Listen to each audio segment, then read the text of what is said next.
Hey, what's going on, everyone? Welcome to the Child of Mecha live stream. I'm your host, Tim, the one and only Child of Mecha, and it is Wednesday. Yeah. We're going to jump back into the SD Buildoff build thingy here today, and we're going to continue working on that and just kind of sally on, right? What can we do? Hey. Got those dingoes. Stole my baby. Dingo stole my baby. If you guys want one of these awesome White Dingoes hats, man, go check out www.childofmecha.com. Hit the store button up at the top. You will find this hat, many more. You will find shirts, prints of my work, all sorts of fun stuff in there. So go load up right now. If you are interested in any of the tools and materials that we're going to be working with here today, I highly suggest you hit the little Amazon link somewhere below here on Twitch and YouTube. That side, if you're watching on Facebook, I do get a bit of a commission based off the stuff that you buy, but it doesn't increase the cost for you. Goes to help me out, goes to help out the stream, goes to help out the endeavors that we're going to be doing kind of moving forward. Yeah, so go load up on that stuff. Like I said, tools and materials, books for inspiration, gear for streaming, all that stuff. Yeah. And then lastly, if you need kits, paints, accessories, tools, what have you, Mecha Decals, sheets 1 and 2, those are both in stock and shipping now. Right down here, USA Gundam Store. Adam and our good friends down there will definitely have what you need. Whoo, boy, oh boy. So, with that being said, let's check in with chat just real quick, because there are a couple points that I wanted to answer. So Great Bear Gaming over on Twitch. Can anyone enter GBWC? Yeah, anyone can enter GBWC. It's open. Mind you, you have to enter in your home country. That's the kind of one stipulation in terms of who can enter, right? So if you live in the U.S., you have to enter into the U.S. competition. If you live in Australia, you have to enter in the Australian competition, etc., right? Yeah, that's kind of the one stipulation, right? And then RF Aurora Andrew 1.0, he's got a question over here on YouTube's. We have a question. Hey-o. Andrew says, what tool do you use to widen peg holes on kits you want to paint to make it easier to separate the parts? Actually, it is this right here. This guy. This is actually just a Zona pin vise. But more importantly, it's this right here. This one of these grinding bits, one of these triangular grinding bits, or kind of one of these deals for the kind of the bigger holes and stuff like that. And you can even use one of these little spherical ones too, right here, for smaller ones, right? So these are what I use to widen peg holes, to make assembly and disassembly so much easier, like infinitely easier. Yeah, dude, Andrew, if you're interested, all of these bits and everything, Amazon link below here, and you'll find the Zona pin vise in there as well. I highly recommend that. That's an amazing pin vise. Yes, yep. Andrew says, are those tools on your Amazon shopping list? They are. There's a bunch of them in there, actually. So, yeah. Yep. Let's see. Wilson Allenay, he's over there on the Facebook page. He says, LOL, missed your last live stream and it feels different. Aw. It does. I mean, I don't know, man. It doesn't feel much different to me. Feels the same, dude. But I'm glad you're here, Wilson. Man, Wilson, yo. Okay, so Wilson put together these two graphics, groups of graphics to show kind of what weathering does, right? And they're awesome. They're an awesome visual representation of what what technique looks like, you know, I guess besides, you know, your kind of standard paint, right? So he had chipping, he had filters, he had paint wear, he had tons of other looks on there, right? Go check it out. Wilson.pl, or no, wilsonpl.arts. God, I hope that's right. On Facebook. Go check it out. I highly, highly, highly, highly recommend it. The graphics are awesome, Wilson. I'm going to tell you that right now. I was just like, yo, that makes so much sense, right? They're great. They're absolutely great. So, yes, go and check that out on the good old Facebooks, right? Let's see. Gunpla Uruguay. Mr. Javier says, considering that your country is on that list. Yeah, well, there's only 14 of them, right? Written Wisely says, well, country of residence, Zaku Aurelius, definitely playing fast and loose with the rule by submitting in South Korea. But that's where he lives, though. That's technically his country of residence. So he's actually playing by the rules. He probably would have had an easier time entering in the U.S. competition, I'm not going to lie. But, yeah. Let's see, Gunpla Uruguay, yep. But he is facing some really badass opponents. Yeah, that's kind of what I just said. Yeah, echoes. So anyway, we're done with the opening. Let's get to work. Yeah, let's get rid of this hat. There we go. Fresh cut. Looking nice. Yeah. Anyway, let's go camera 2, shall we? Boom. Here we go. As you can see, I didn't do jack squat after yesterday's show. The chopper is still sitting here. But we're going to change that. So let's get this thing out of the way, and let's get on with the work, right? So, back on the foot today. This is what we're going to be working on. Boop. Zoom in. There we go. And if you remember yesterday, we kind of we did these this scribing pattern here. Did a little bit of outline scribing and stuff on the side. And basically today we're just going to continue on with the foot here and detail this up and all that good stuff. So let's real quick take care of this side of the foot, because it's not going to take us very long, and it's going to help us kind of attain the overall look that we're going for, right? So let's get that done real quick. So we're just going to outline scribe these parts here, and we're going to go super, super fast, right? So try and keep up, okay? Not that you guys are doing the same thing I'm doing, but still.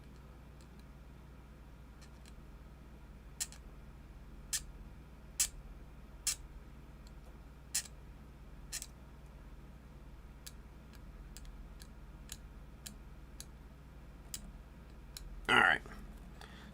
Somebody should probably time this. That would be interesting to see how long this takes me, right?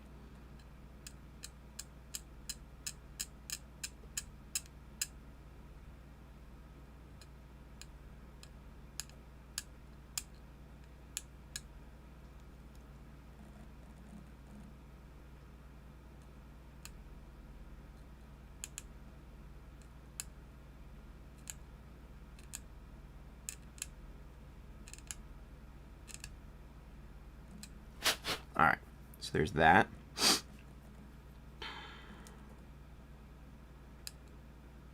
Now, if you guys missed this yesterday, let's make sure we're on screen. We're just basically doing like a pseudo part separation here with these, right? We're just outline scribing these to make them look like they're separated, right?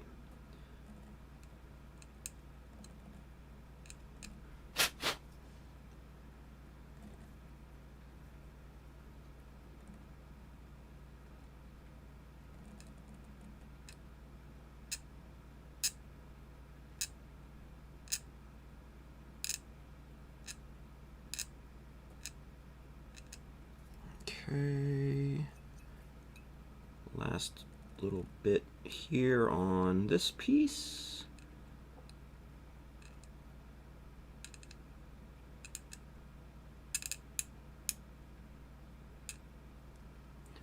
Right there. And there we go. Nice. Nice, nice, nice.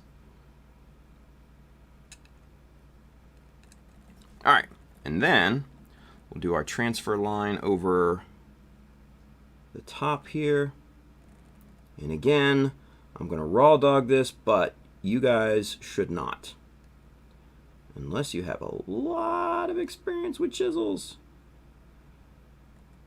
And then even then, you're probably better off using tape or a guide or something like that. Just saying. Do as I say, not as I do, kids. All right?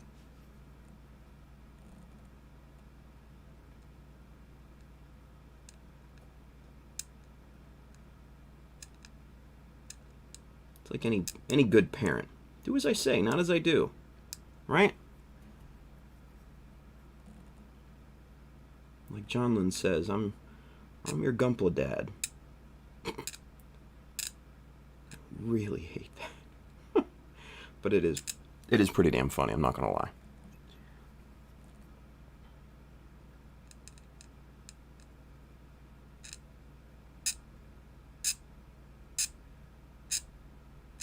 Okay.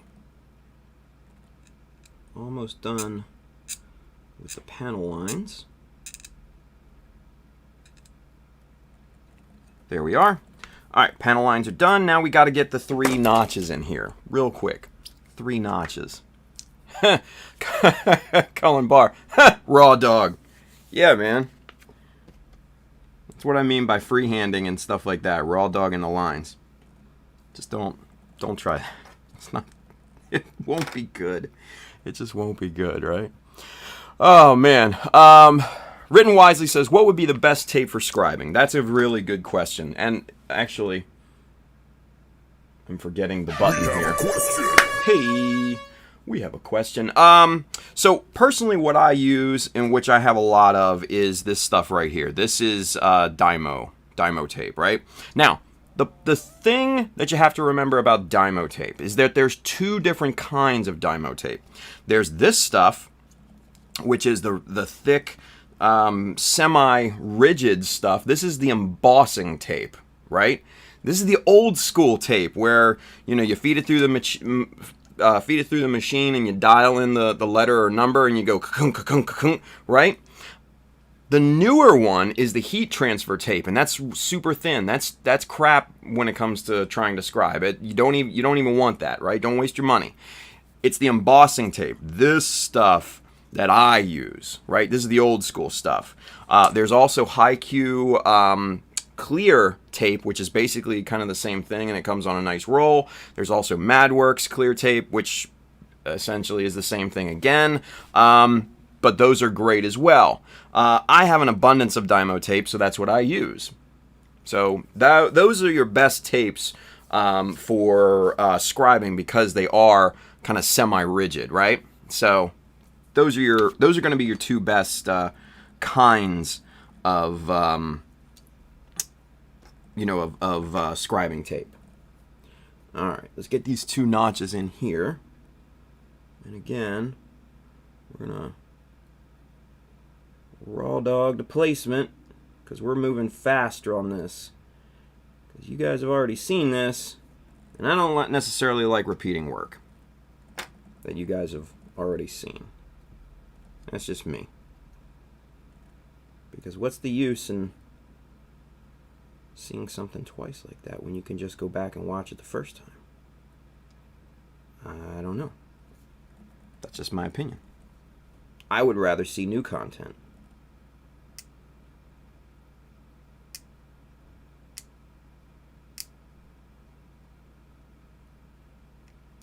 And I would much rather give you guys new content. So, that's my philosophy on things.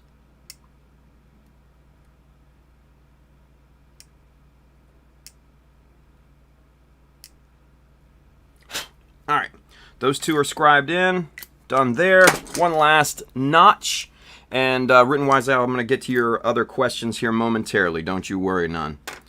All right. Let's see here. Where are we going to go with this? What's the angle we got at that? Okay, we're following this angle here.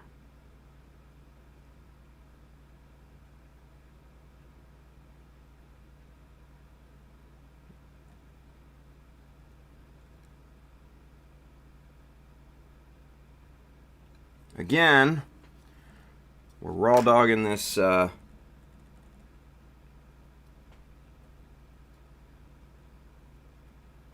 this notch, right?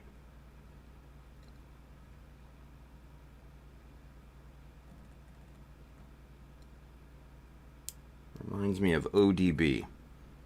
For those of you too young to remember, ODB stands for Old Dirty Bastard. He was one of the original members of the Wu-Tang Clan.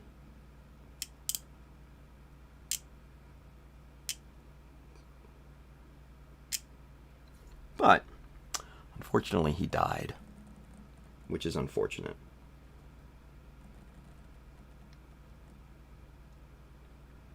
Some would argue that he was the most creative in terms of lyrics of all of the Wu-Tang Clan.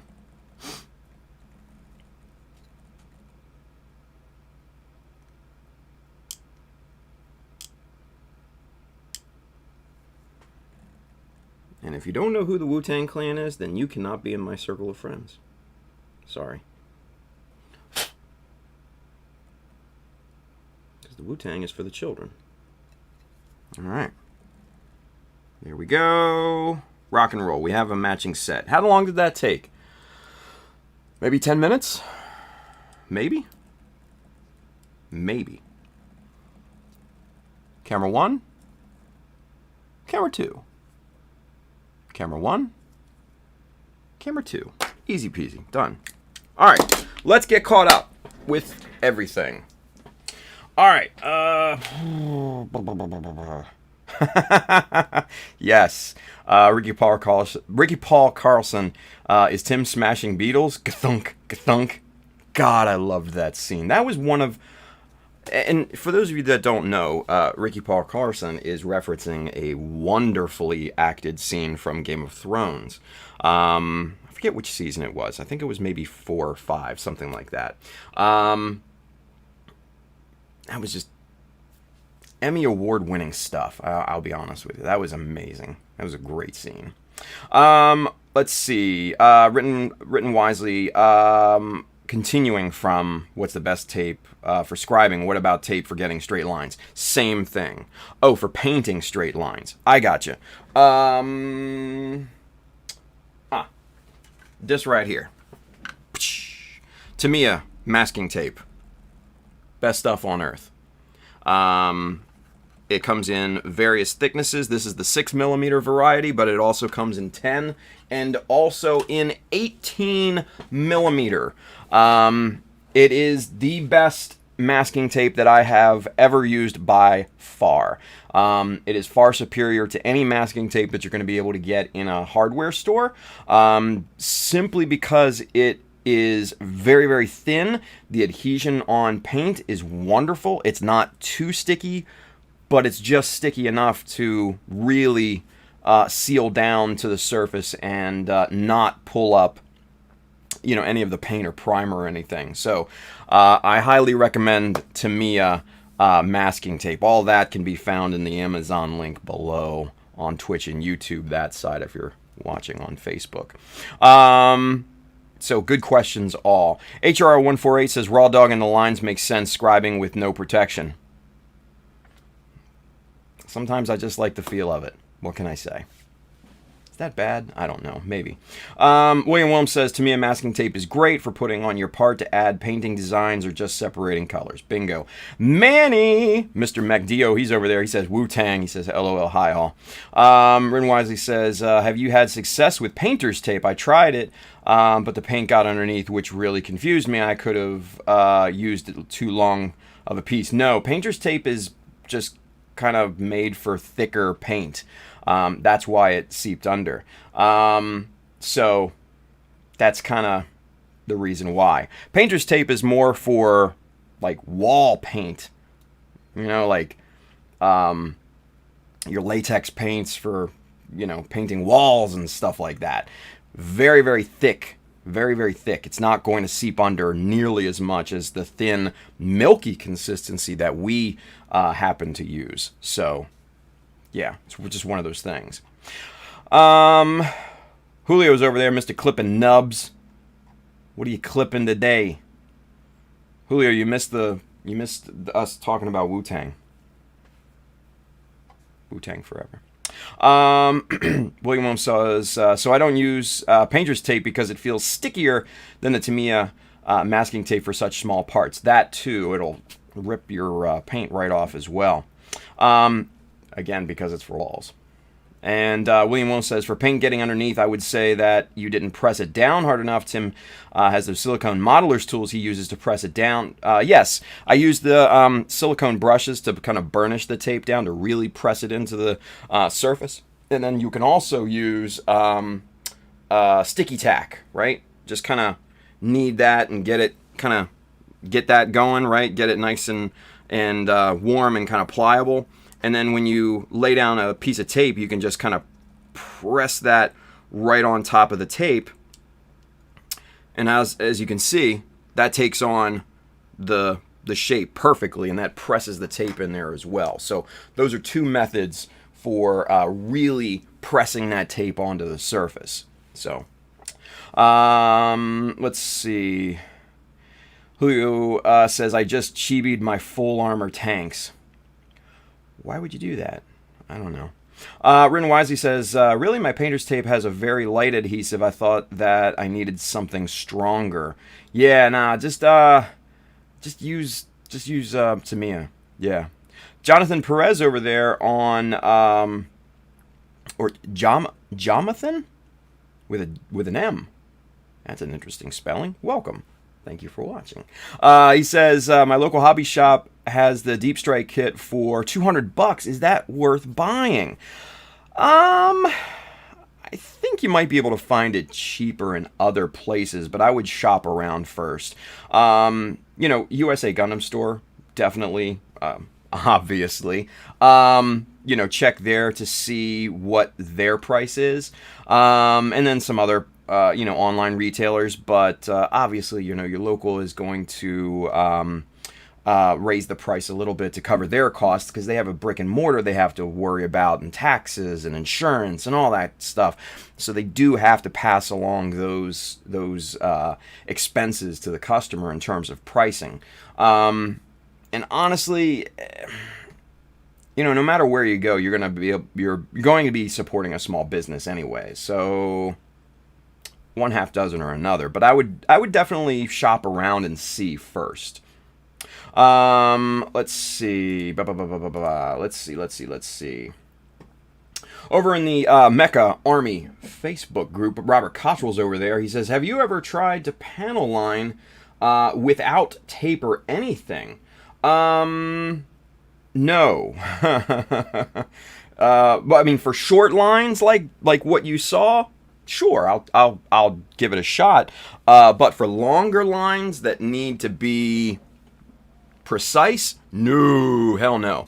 Not without a scribing jig or not without tape. Like, the design here on the top of the foot, I would never in a million years try to raw dog that. No, sir. Focus. There we go. Because that is just, you need precision when it comes to that. And even though I have a steady hand, no, I don't have that steady of a hand. Let's put it that way. So no, I would not recommend that. RF Aurora says, don't hate me anymore. Anyone. Never listen to Wu-Tang. God damn it, Andrew. Such a disappointment. It's all good. Whatever. Let's see. Written Wisely says, that's a great point about painter's tape. Thank you, Tim. Absolutely. You're very, very welcome. Julio says, sleep invaded my life the last couple days. Dude, you got to get up and you got to get going, man. And you got to, you know what? Julio, this is not only for you, but for everyone else. So, in all this craziness that's going on and everything that's happening and the fact that most of us are stuck inside doing nothing. It's incredibly important to have a schedule, a set schedule, right? I made up my own schedule last week, and I've been keeping to that, and that's been like a godsend, right? So I basically work about 16 or 17 hours a day at all of this, right? 2 to 4 hours, obviously, with you guys, right? But then after that, other miscellaneous stuff, like hours on end for content creation, social media, sitting down at the bench and continuing to work on these projects, right? Learning new skills, right? That will aid in all of this, right? So, dude, Julio and anybody out there, set yourself a schedule. Trust me, it'll change everything. Set yourself a schedule, stick to it. Thank me. You'll thank me. Anyway, back to camera 2. Let's see. Josh Brown says, building my new workbench, making a dedicated workspace finally. Nice. I like that. And especially building your own workbench. Oh, it's so gratifying. So gratifying. Let's see. Julio says, it's never too late, RF. Go listen. Yeah. He says, because you made your tanks bigger. Oh, the fuel tanks. I thought you meant like tanks. Like a pew-pew tank. My bad. Anyway. Excuse me. Let's see. William Williams says, don't worry, RF. While they were listening to Wu-Tang, I was jamming to the Monkees. Wow, the Monkees. Whew, boy. It's a daydream believer. Bah, bah, bah. Yeah. Julio says, hey, we're the Wu-Tang and we're not monkeying around. Nice. I like it. Great Bear Gaming says, is it worth having a membership at USA Gundam Store? I think so. But obviously everybody kind of has their pros and cons and stuff like that. So I'd say do a pro and con and weigh it out. If it makes sense, it makes sense. If not, it doesn't. Plain and simple, right? Josh Brown says, been laid off a month and my sleep pattern is all fragged up. Yeah, and see, and that will happen when you're not used to all of this, right? So trust me, I know. Let's see. Manny says, Josh, I say keep your sleep time the same. Exactly, right? And Josh says, yeah, I need to work 6 a.m. to 3:30. Yeah. Chris Pabs says, Tim, I got a mic. Yeah? What kind of mic did you get, Pabs? R. Aurora says, I need to get electricity back in the East room of... the East room? Hey. Fancy. Of the house so I can get my painting/building workspace set up. Yeah, right? Superset 5 over there, he says, speaking of schedules, I got a room I got to paint after the stream. There you go. Great Bear Gaming, what do you get out of a membership? Good question. I don't know. Mainly because I don't have one. Because I don't really need one. But I would check the site and see what it's all about. Best thing I can say. Let's see. HRO148 says, mic check, Pabs, right? Pabby Cakes. Let's get a mic check on Pabby Cakes, right?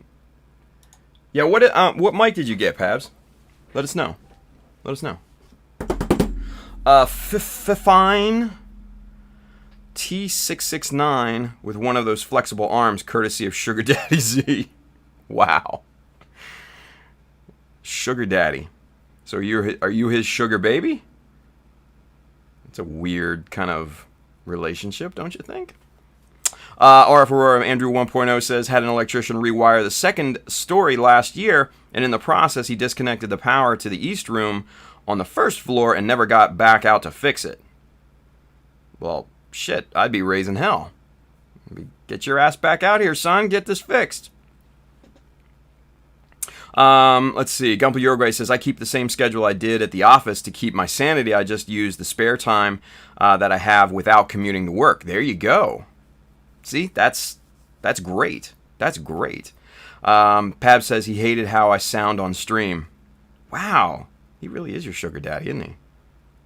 Producer and all that. It's an odd relationship. I don't claim to understand it, but hey, whatever floats your boat, right?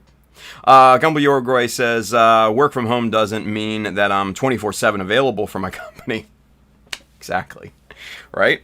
Well, considering that this is now my job, I have to work kind of extra hours to get it going in the right direction. And it's starting to move, which I'm very proud of. It's starting to move. So, anyway, back to work. But yeah, set yourself a schedule, keep to it, and man, you'll eat through the days. You just keep going and keep going and keep going and get better and all that, right? Trust me, it works, kids. It works. All right. So with that being said, let's pull the sides off here, and let's get the front of the foot pulled off as well. All this right here.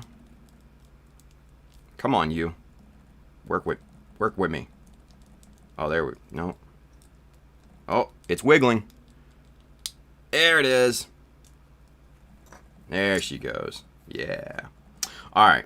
So we'll get that pulled off. Let's get the these little side scribes cut in, and we'll kind of go from there and kind of work our way through. Oh, okay. Cool. With that being said, let's go, what is that? Maybe about 2 millimeter right there. Where's the 2 millimeter? Okay, so there's the 45 that we're going to need eventually to go off of that corner. But there's the 2 millimeter. Yeah, see that'll, well, we might need, let's see if we got 3.2 here. That's 1. We don't need that. Let's see. That's 1.5. We don't need that. 6.3. There's 4. That's 4.8. Nope, don't need that either. God, the 3.2 always disappears on me. Why is that? I don't understand. Oh, it's right there. Okie dokie. 3.2. Let's see how that looks. That's not bad. I think that'll work. Yeah, let's go with that, right? Let's go with 3.2. And we're just basically using the scribing jig and kind of coming off the bottom there. And we're just going to draw our line straight across here, just like that. And then we'll use the 45 at the bottom there as well to play off that corner there, right?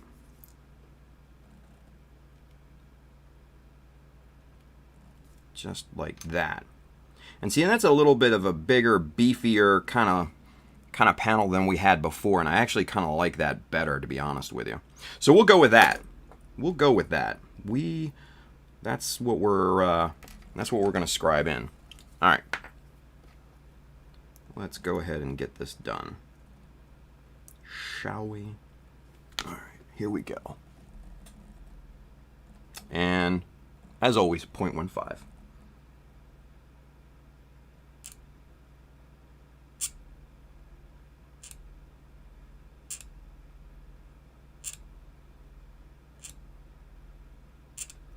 Okay, there's that. Reinforce this line now.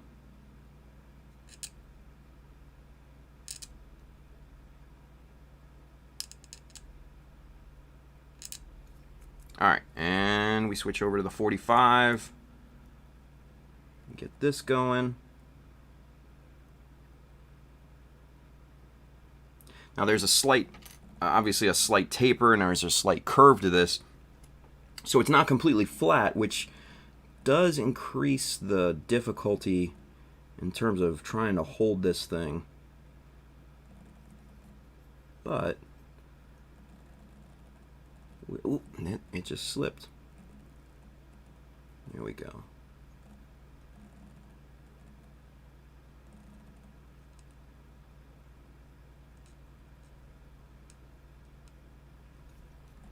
Okay. There's that. Groove is set.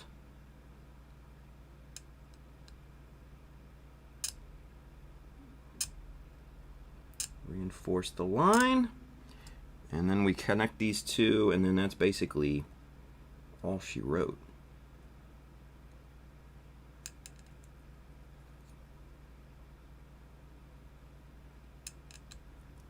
Just like that.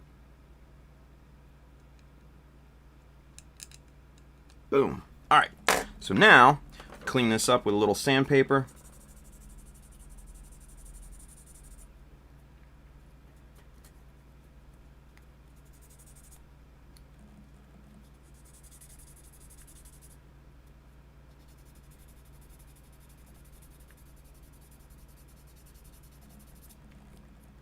Just like that. And there it is. There's that little scribe line on that one side, right? Looking good. Looking really, really good. I like the way that looks. Clean the rest of that sanding dust out of there. Now, let's do the same thing to the other side here right quick. Use our 3.2. Draw a line out there. Longer, you always draw the line longer than what you need, right? Because that will help you when scribing to know when to stop your first line, or hell, even your second line. Okay.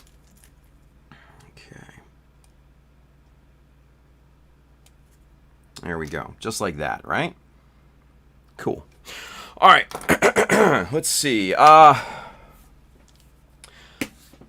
Marcel Dubizet over there on Facebook, he's got a question.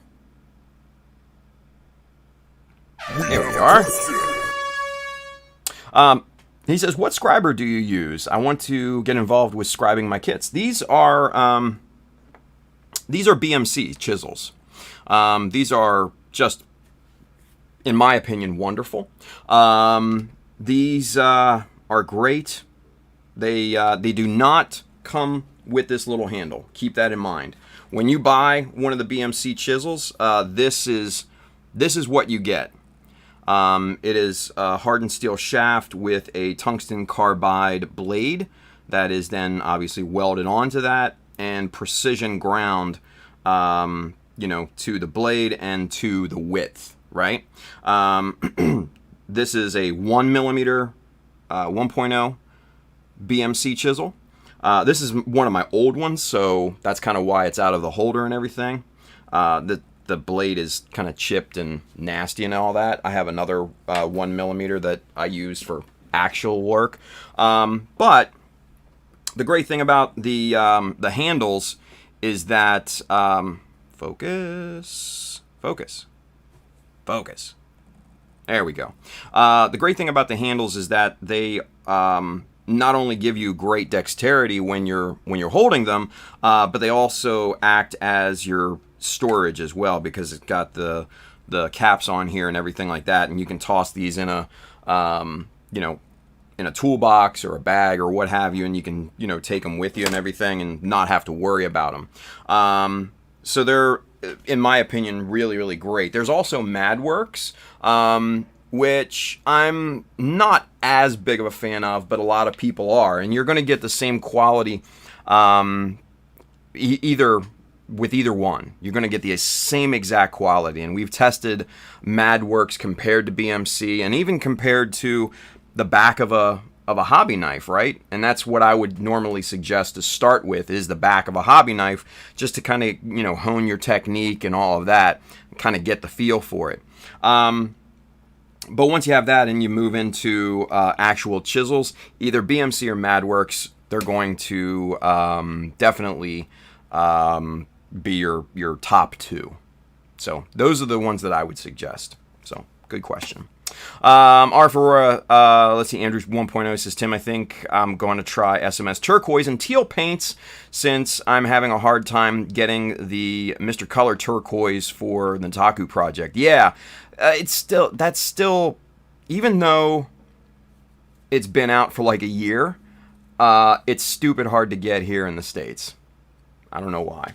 But yeah, the teal for the SMS is actually really, really good. I like it a lot. It's a great color. Let's see. Great Bear Gaming over there on Twitch, they have a question as well.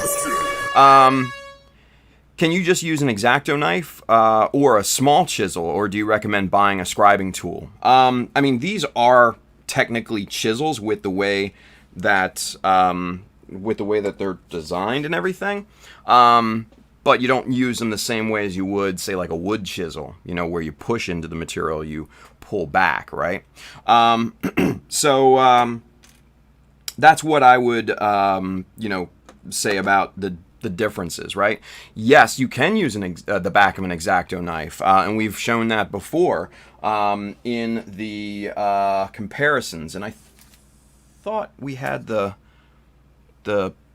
little sheet of plastic around here that showed the different comparisons, but I don't know if we have it around here any longer. Nope, that's not it.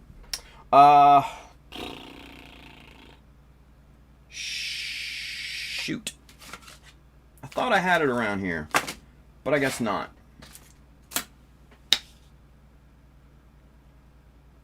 Oh well. But we went ahead back, I think it was last year, and we did scribing comparisons between BMC, the traditional blade type MadWorks, and then the newer round bar style MadWorks chisels. The quality of lines were the exact same pretty much. The round bar had a little bit of stutter step to it, but the BMC and the blade style MadWorks, the quality of line was identical. We also tried with the back end of the backside of an X-Acto knife, with the blade just the tip of the blade cracked off, and that gave surprisingly good results. Virtually no stuttering in the line quality and everything. The only downside to using an X-Acto knife for any of this is that you can't achieve notches nearly as easily as you can with chisels. So that is a kind of big downside. But for just line scribing, yes, absolutely. Start with the back of a hobby knife. Get your technique down. You know, kind of get the feel for it, get the muscle memory and start it in your hands and everything. And then that way you can kind of evolve into either BMC or MadWorks, depending on your chisel of choice, right? Great Bear Gaming continues, says, does it need to be a sharp blade? I would assume no, right? Absolutely not. No. So basically what you want to do is you want to take your X-Acto blade, right? And what I would do is use an old one and, you know, take a file or something like that and really kind of ground down the actual blade portion. Just make that as dull as possible because you don't want to hurt yourself, right? And then what you can do is take like a small pair of needle nose or kind of duck bill, you know, like flat nosed pliers, and just tear off the very, very tip of it, like the littlest itty bit, right? Just to get that to the right thickness. But yeah, then you can just kind of go and just focus. There we go. Just like and it refocuses. Go figure. So just imagine that this is the plastic and you're going to pull that way. You're going to scrape the plastic. You're not going to push in, right? So that's the technique. So yes, you can absolutely use the backside of an X-Acto knife. Great question. William Williams says, let me know how that SMS works. I have heard nothing but good words about them, and I am going to try some of them when I get stateside. Dude, they're awesome paints. Scotty sent me some sampler bottles, and they are great. The color shift paints, awesome. The size of the pigment in SMS paints is really, really good, especially that color shift, because when you lay it down, it's really nice and smooth. So Scotty did a wonderful job with the formulations and everything. So highly recommend them. Let's see. RF Aurora, Andrew 1.0, he says, I have used SMS Works in the past. I love them. I'll post a pic of the kit I used them on the Mech Army page. There you go. Sweet. Tex Marquise is over there on YouTube. She says, hi, what's going on? Let's see. Chris Pab says, if you guys want an alternative, Finishers Peppermint and Gaia Notes Stone Green are pretty available. True. Galactic Toys. Yeah, there you go. Manny says, man, I need to get some SMS paints. Yeah, they're really good.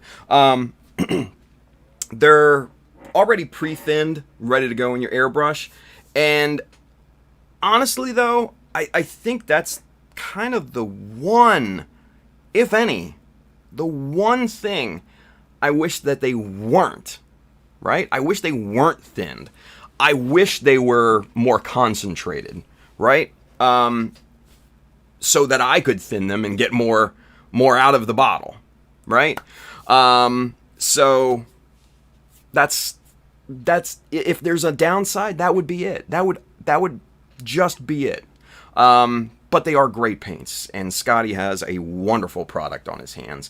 Luke Tawan, the very accomplished diorama builder. I'm sure you've probably seen his works on YouTube, and then various Facebook posts from resharing sites and stuff like that. Uses SMS paints a lot. Doesn't hurt that they're both in Australia, right? So yeah. Let's see. Great Bear Gaming says, do you have any suggestions for videos to watch if you're new to customizing Gunpla? Sorry for all the questions. No. Number one, don't be sorry for all the questions. That's why you're here, right?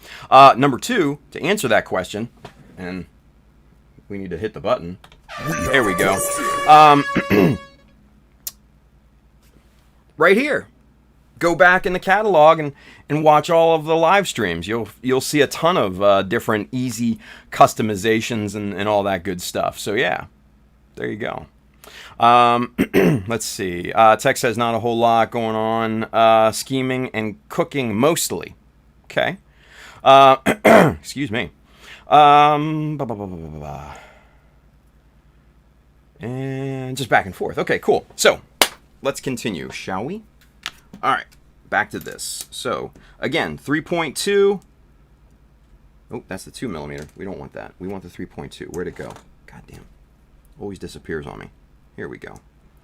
3.2, and we're going to go from there.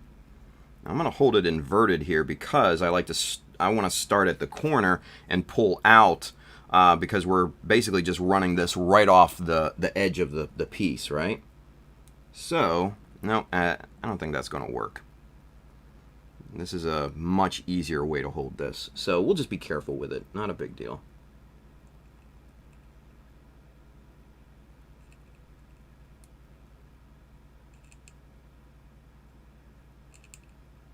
All right, so we've got that groove set in. Now we're going to go back, reinforce this line. And then, if need to, we can extend it to that diagonal.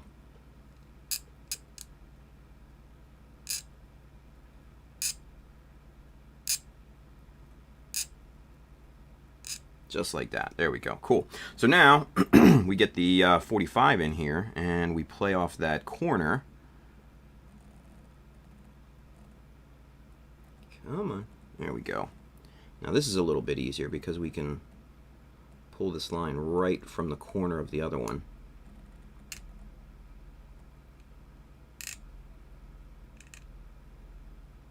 There we are. Got that groove set in. Now we reinforce that.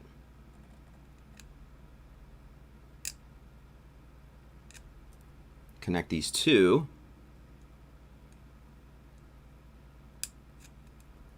And we'll be good to go. Just like that. All right, a little sanding.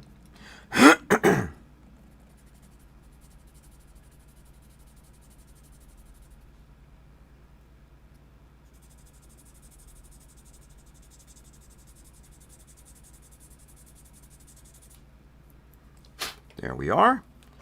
Clear out that. And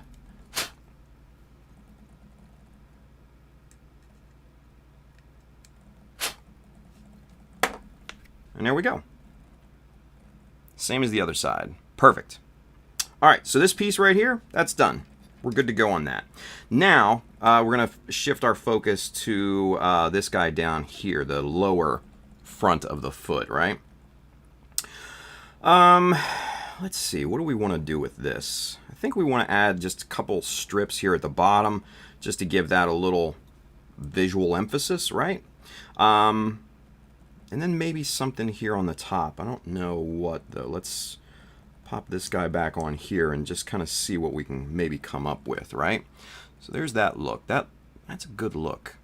That's a good look. And that's going to look nice, you know, when it's fully assembled here, because it's just going to kind of go off behind this this ankle armor right there, right?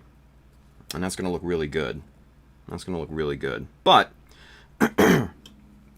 let's see. All right, so that covers there. Let's see something here. Let's get the foot assembled again, because I want to see. Let's pull that guy off of there to make this easier. I want to see where the ankle armor kind of falls into place on this, right? So what we're going to do is we're going to just kind of mark here.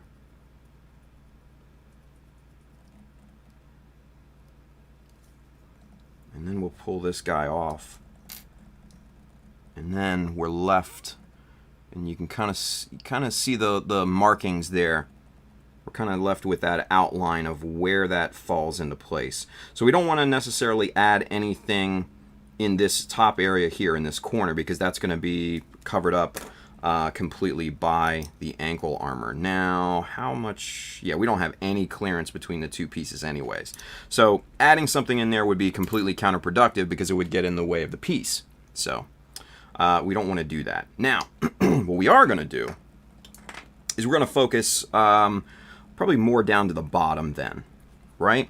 So I'm thinking, what is this? 2 or 2.5 millimeter here. I think this is 2.5. Yeah, it is. All right, so this is 2.5 millimeter strip right here, and what I think we're gonna do is maybe just add a little some right down here at the bottom, and maybe what we can do is mimic this these angle sets right down here.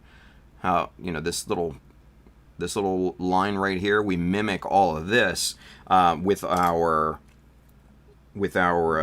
strip here, and then that'll, I think, look really quite nice. It'll just kind of echo that shape, right? So I think that's what we're going to do. So to do that, though, we need to find those angles. Well, how do we do that? Great question. So first things first, I think the easiest route would be to pull out these little guys, these little these little metal angle gauges that Bill, Mr. Rushlom, had sent us. Let's see, and the first one we want, that's fairly straight. Let's try 65 first and see what that looks like. And man, that's pretty close. Let's get our 1, 2, 3 block in here so we have a flat surface that we can measure off of, right? So we get our 1, 2, 3 block in here, and we put the foot right up against that. And then that way that stays flat, and we can put this right up against the piece. And that's just a I don't know, I think that might just be a little bit off. Let's try 70 and see what that looks like. Because 70 might be the way to go. Nope, 65. Let's go 65. That will be our first cut, right? So we need 65 on the lower angle, okay? And then we need something much more acute than that. So let's use 35. Now let's get this. We need to get this higher up a little bit. So we'll put this right here on the edge of that. Raise that up a bit. Nope, we need something a little bit even more acute than that. So let's go maybe 25. Let's see. Jesus, that's even more raised up. So let's get another sheet of plastic in here. Whew. Raise that foot up even a little bit more. And the reason why I'm raising it up is because there's that flat end here, right? And that isn't too bad. Let's go 30 and see what that might look like, right? Come on. Trying to get the other one out. Nope. Okay. Good thing I checked. Let's try 20 just to be on the safe side. Just doing our due diligence here, right? I can already tell that's a big no as well. So we're going, what, 25 degrees? Yeah, 25 and 65. All right, cool. So with that being said, we can get rid of the 1, 2, 3 block. We can get rid of those plates. We bring in the chopper just like this. And let's start with the lower cut first. So we're going to lay down the 65 right up against the blade. We're going to use this here kind of as our support platform for this guy. And we're going to lock everything in place with our original guide for the chopper. Just like that. We're going to get the stop block out of the way because we don't want this to be a bevel. We want this to be a straight cut down into the plastic. Now, shit, my math may be off on this. Because you subtracted from 90. Damn it. That's right. Okay. I always have to remember that. Always have to remember that. Let's see. So, 90 minus 25 is what? 65? We actually have the 65 right there. So that'll be the 25. And then, what's 65? That's shit. That's all right. Well, there we go. We had the two already. We just need to swap them. So that actually makes life a lot easier. So there we go. Happy coincidence. All right, let's do that again.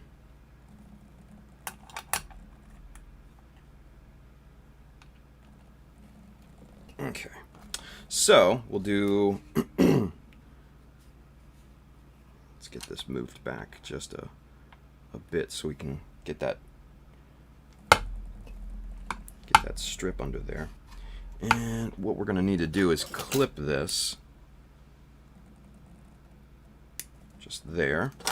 All right. So now we get that. Yeah, get that in there, and let's check this. And that looks pretty damn good comparatively to that. So now, let's swap the two, right?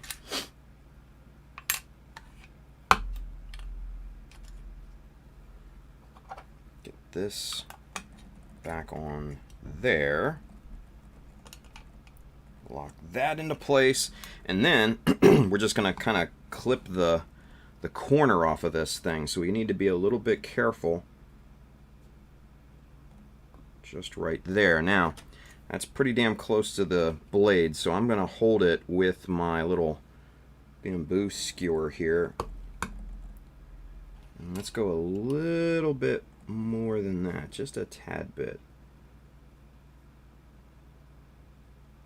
Okay. Let's see what that looks like here. That might be I think that's a little bit too much that we took off, but not a big deal, because we're going to, yeah, see, we took off a little bit too much, so that's not a big thing. Now, what we can do is we can go ahead and cut this by eye now, because we have that front angle already set, right? So let's put the chopper out of the way just temporarily. And now all we need to do is set our focus. There we go. All we need to do is set our hobby knife right there at that angle, and then just physically pull back and right there, right? Yeah, see, I think that looks a lot better. Where'd the foot go? Here it is. And then, yeah. See, that's not too bad. That matches up really quite nicely. Let's get just a little bit more right there. Get that piece out of there. Let's see what we've got. Yeah. Yeah. Okay, we're almost there. Just a tad bit more fine-tuning with that angle a little bit. And then, yeah, see that? That's going to look really nice. See how all those angles kind of echo each other? Yeah, that's what we want. That's what we want. All right, so now it's easy to repeat this. It's easy to duplicate this, because all we got to do is align the two strips right here, right? And then you can just take your nippers and cut that right at that piece. Now we're going to have to do a little bit more fine-tuning, but that will ultimately get you in the ballpark.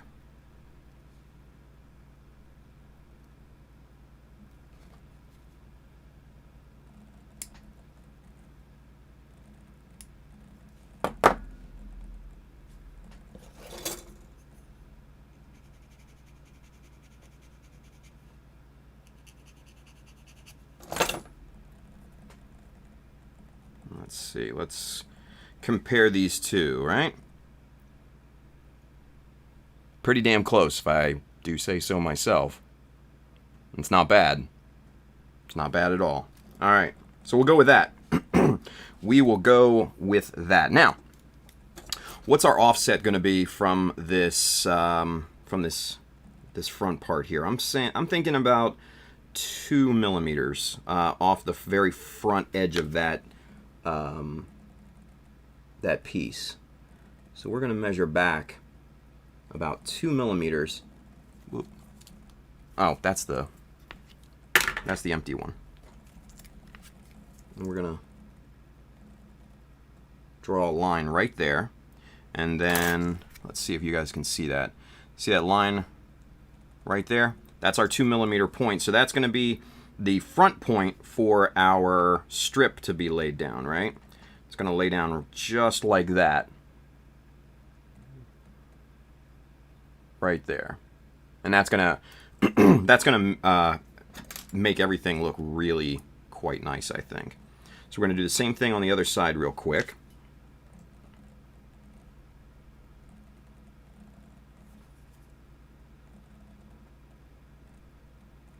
Okay. Good there. All right, so now we get to gluing. So we're going to bring in our 1, 2, 3 block again, because that's a nice flat surface. And what we're going to do is cut the second strip off of that plastic, and we're going to get our 2 duplicates here, right?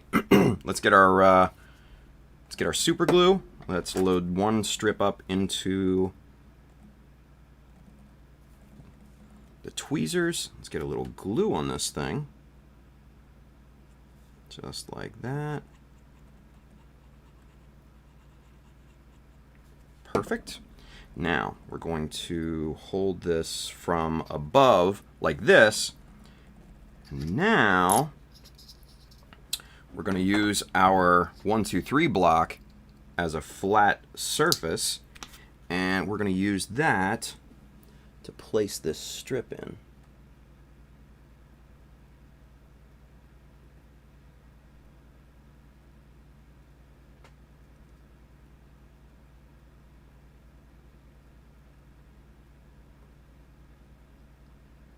Perfect. Perfect. Now, by using the 1, 2, 3 block as kind of a an assist here, that gets it nice and flat with the bottom of the foot, right? Really, really nice and flat.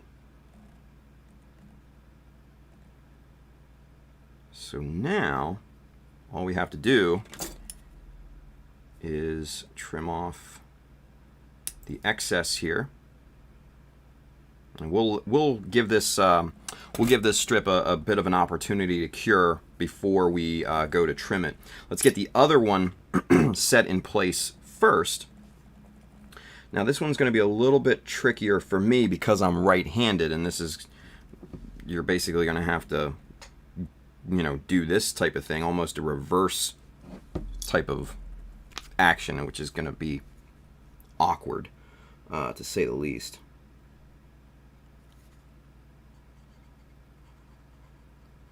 But we'll get it done. Actually, we can do this type of thing here, and that'll be a little bit easier, I think. But we need to hold the foot in place. Let's get on camera.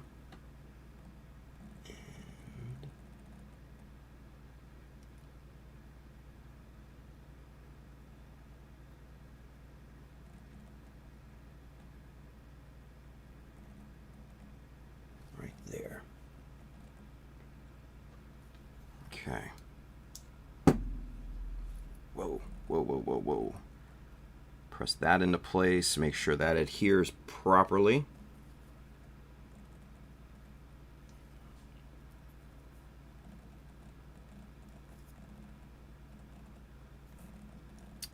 Okay. That looks pretty good. All right, let's get that excess trimmed off of there, and let's see. That looks pretty decent. We got some good squeeze out on both sides there, so we're gonna get rid of the sanding block. Now we're gonna bring in the grinding plate, and we're gonna make this make these surfaces completely flat and even, right? So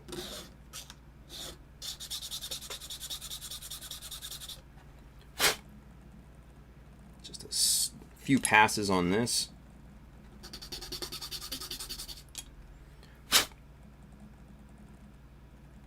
This side is nice and flat. This side still needs a little bit of work, so we're going to apply pressure to this side and just get that nice and smooth. There we go. Perfect.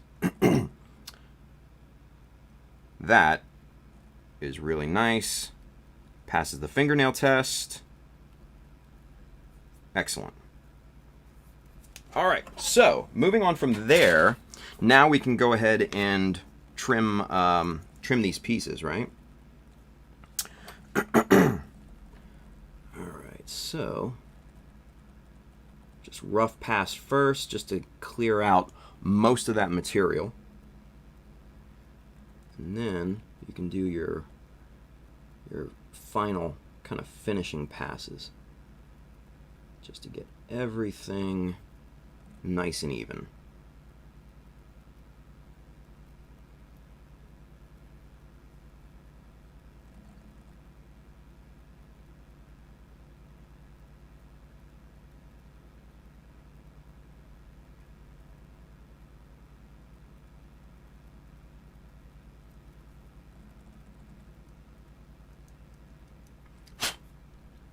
Okay. We're almost there with this one.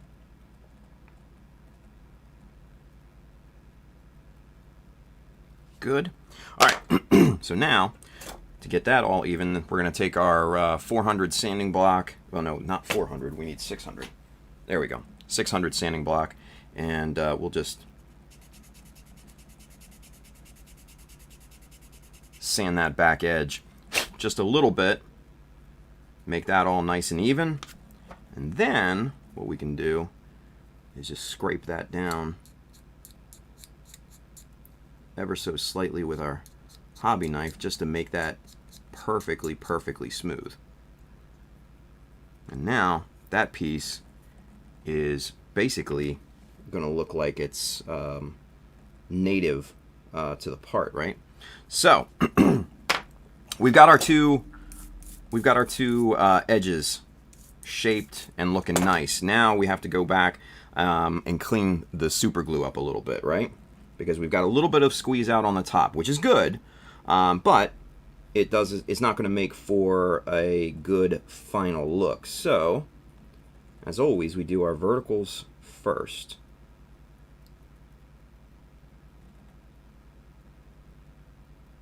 And we're going to be outline scribing these pieces here to separate them and all that good stuff. So, if you go a little deep on your verticals, it's not going to be a big deal, because those will be hidden by a perimeter scribe anyways, right?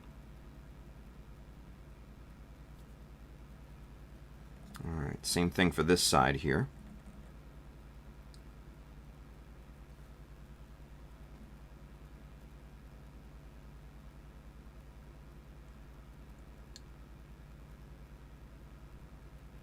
Okay.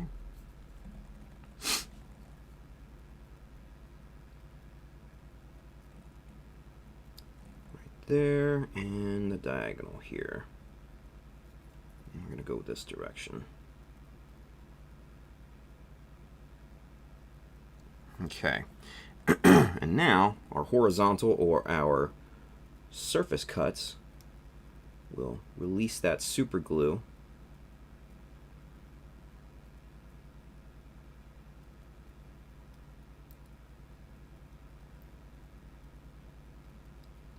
That little bit there on the diagonal needs a little bit more attention.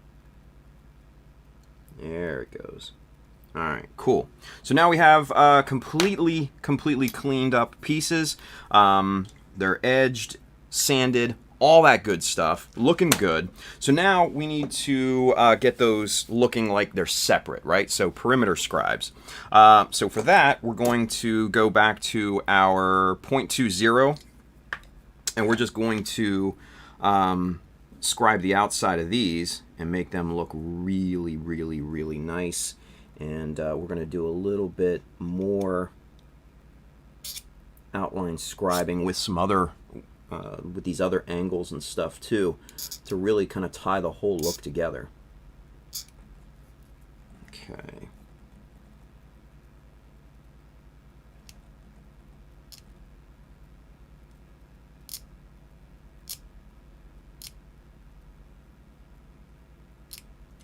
There we go.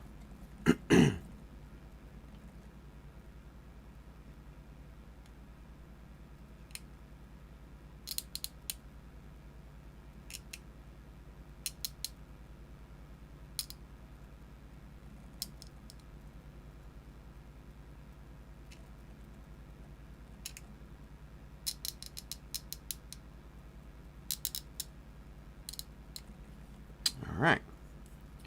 So there's that. Let's do the other one here.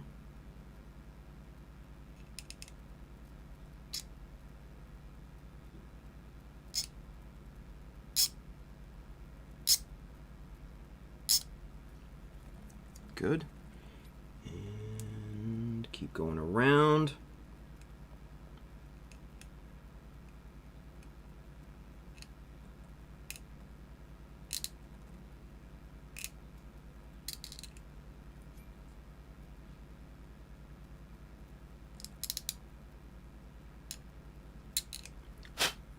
All right, and last but not least.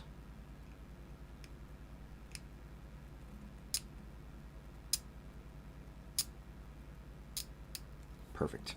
All right, so those pieces are now nicely outline scribed, and you can kind of see that shadow in there. And man, that just looks good. The space right between these two surfaces here is just, that looks really, really nice. And that's on the aesthetic, very kind of on brand, if you will, for the unicorn, right?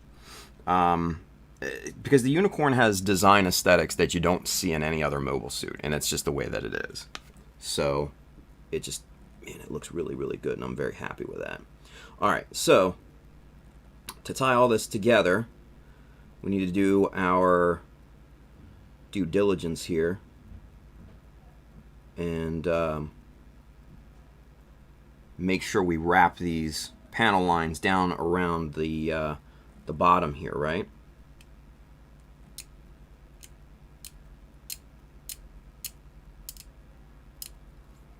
Just like that. Looks good.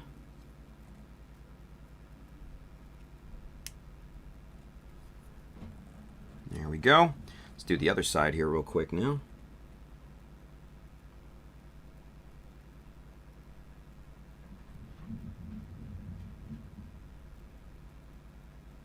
Okay, got that groove set in. Now we go and reinforce this line.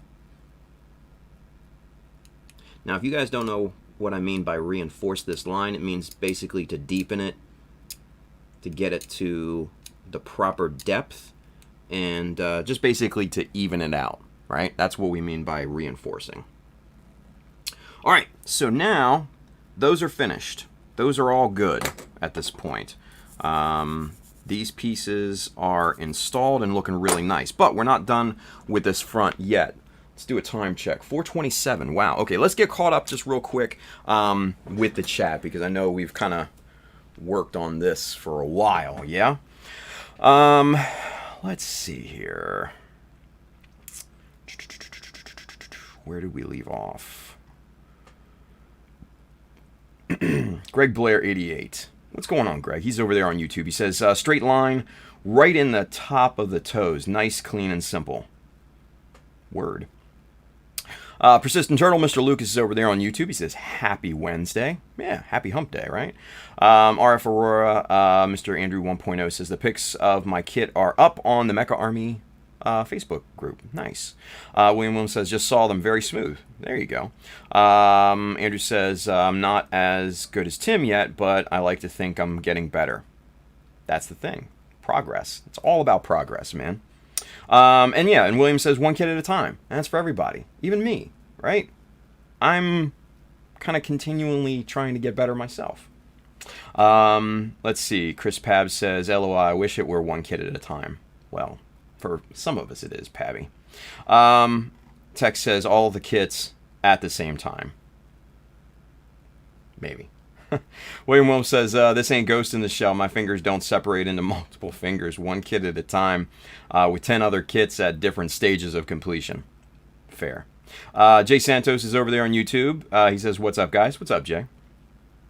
RF Aurora Andrew says, speaking of Ghost in the Shell, anyone going to watch Ghost in the Shell SAC 2045 on Netflix? I don't know. Probably not.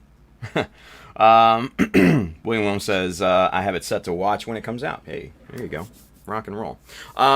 Let's see. Great Bear Gaming over there on Twitch says, where can I find your forums? It's not a forum, Great Bear. It's just a Facebook group. Mecha Army on Facebook. Yeah. That's all it is. There are no forums anymore, sadly. Well, there are very few, but yeah, unfortunately, there's not many left in Gunpla.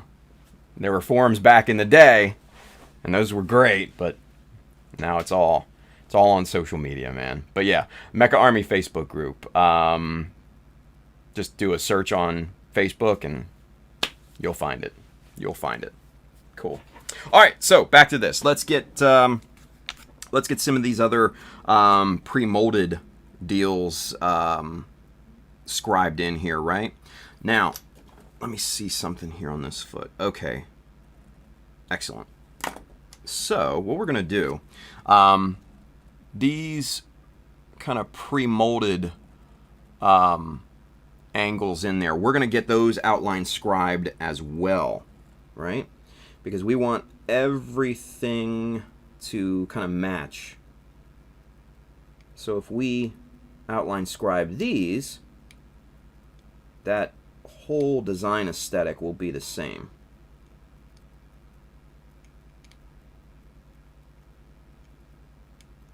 There we go.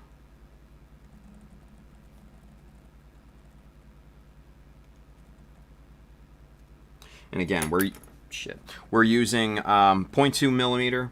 We're going to keep the width of these perimeter scribes all the same.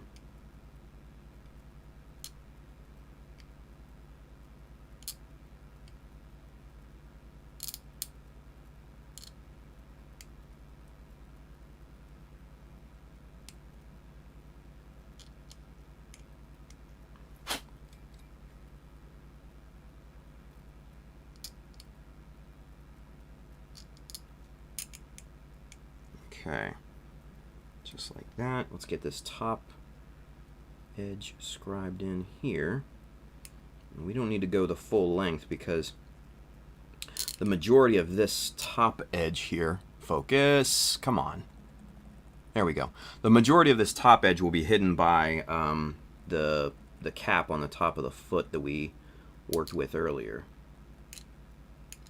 So that only needs to go to about there, and it should be fine. So we'll get this little angle there.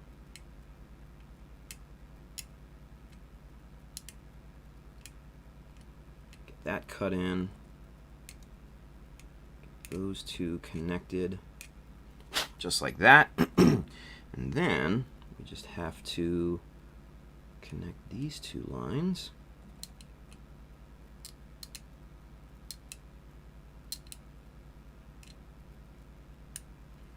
Alright, and then we just run over this entire line with our chisel just to make sure everything is properly connected. There we go. Yeah. Excellent. Alright, so now one thing that I want to do here is clean up this panel line here, because we can't get sandpaper in this corner, right?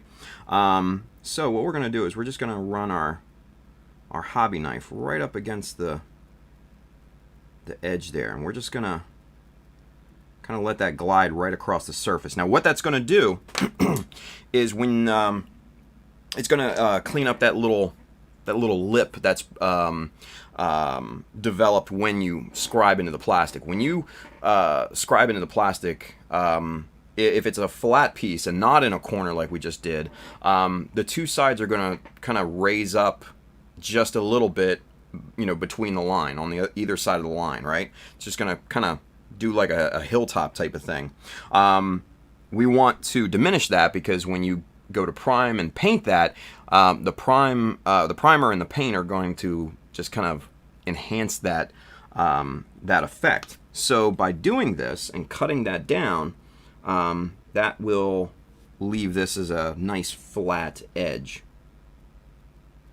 And then we just go back with our chisel and we just clean that out.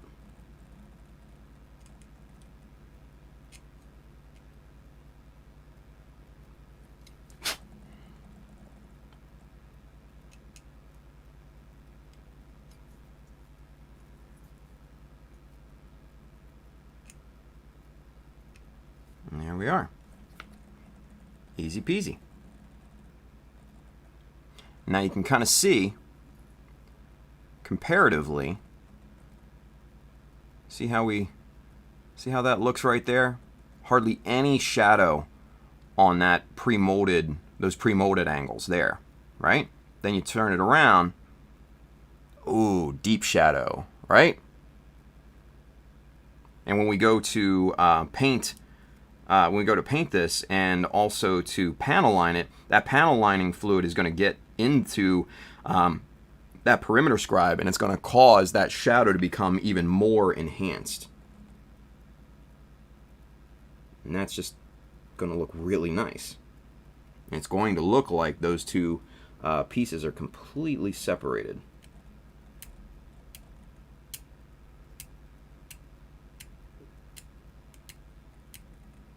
Alright, and we also do our due diligence here, and we wrap that panel line around to the bottom just to make sure.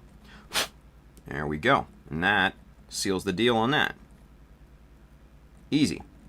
Time check. 4:36. Nice. Alright. Let's do this other side here. Get this knocked out.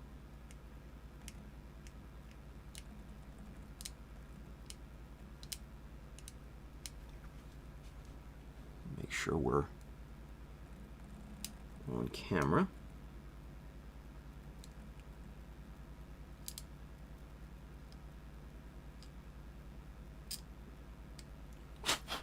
There we go. And we just start working our way around.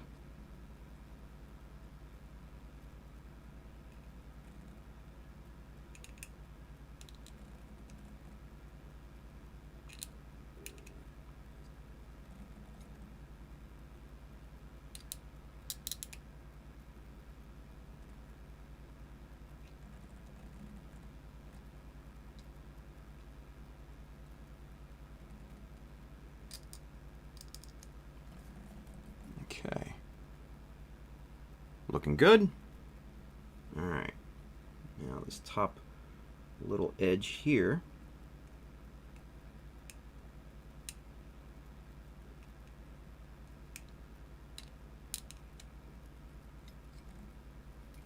All right, and we finish it off by scribing in this little top line here.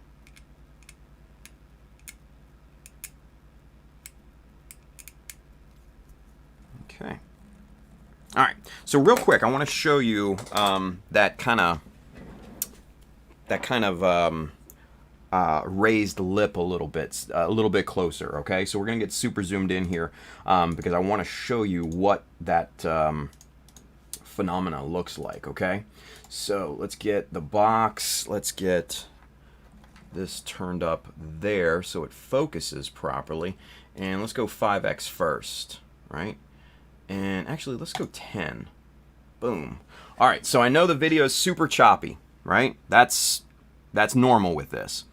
But you see that little white line right at the edge of the line there, of the scribe line?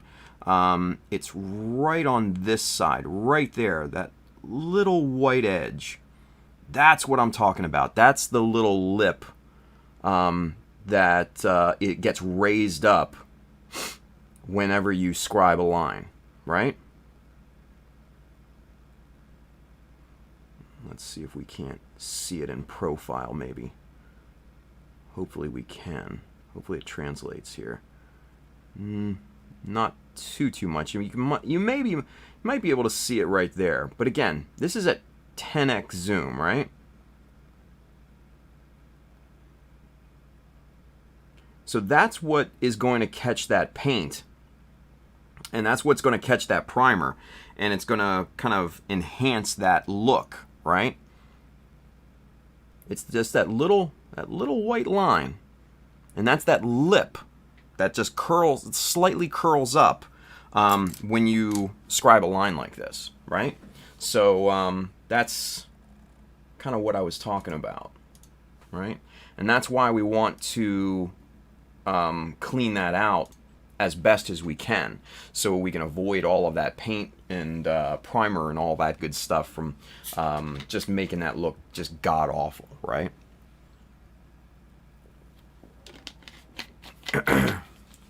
Let's see. R. Aurora, Andrew says, Tim, finally started practicing with chisels on my OG master grade Regazine. The OG, the old one. Yeah. Not the new one, not the custom, not the P Bandai, not the one that Manny hooked up, right? Not this one. Because that's a good kit, but the old one. He says, can definitely say I'm going to scribe panel lines from now on just to make the panel lines look far better. That's excellent, dude. That's excellent. I'm really happy to hear that. I'm glad. VFX10 Viper says, looks good. Thank you, Josh. Appreciate that, buddy. All right. So, again, let's do our due diligence here. Let's get that lip kind of cut back, right? We're just going to run our blade right up on the edges of all this. And all you need is just to push into it, not very hard. You just need to guide your blade right across the edge or the surface, and you'll see that lip just basically just kind of snaps off real easy, real easy. And then you just go back over the line with your chisel, and that little debris from those raised pieces, it just comes right out and kind of falls right off. Real simple technique, but it is quite important in terms of fit and finish, right? So, and then we go back here, give it a once over with the good old toothbrush, both sides, yada yada yada. There we go. And there it is. That's going to look real nice.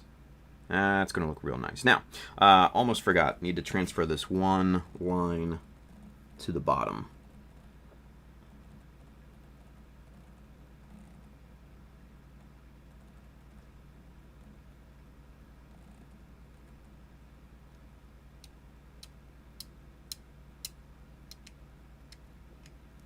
There we go.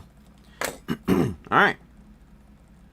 And there it is. Sweet. Okay, so let's get this thing together and let's see what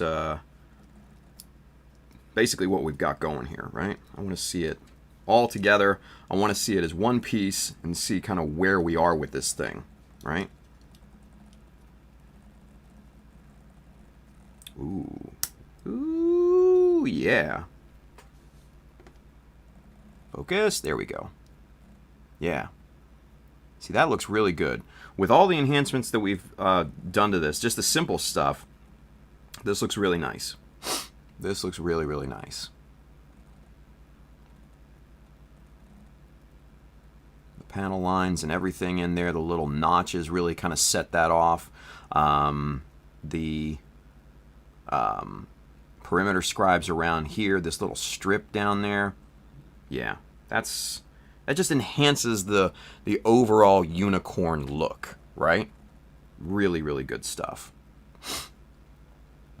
Yeah, very nice. Very nice. Happy with it. Happy with it so far. Chris Pab says, if anyone hasn't seen Josh's version of the SDHG unicorn, I implore you to check out his Insta, VFX10 Viper. The color is awesome. Yeah, we actually mentioned this yesterday, Pabs. You're a little late to the party. Should have watched yesterday. Dumbass. No. I'm kidding. I'm kidding, Pabs, because I love him. But not like Z. Whew. But yeah, no, Josh's unicorn is spectacular, right? Josh's unicorn is spectacular. Let's take a field trip and let's take a look at it, yeah? What do you say? Let's get him some follows. Let me pull it up here. Hang on. Hang on. Let's see. There he is. All right.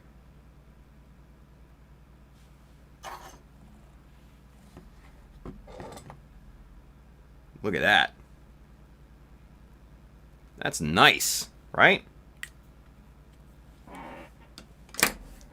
Chris Pab says it's called a daily reminder, Tim. Gosh. No, it's called you're just late to the fucking party, Pabs. It's all good. I don't care. But yeah, I mean, look at this thing, right? Let's zoom in Woo! Look at the color scheme on this, right? That looks nice. It's got gradients and everything. Sexy, sexy, sexy stuff. Look at the feet. Look at them feet. Yeah. Nice. Look at these pictures, man. These are good, dude. I love the purple. The purple, the little pastel purple looks just so nice.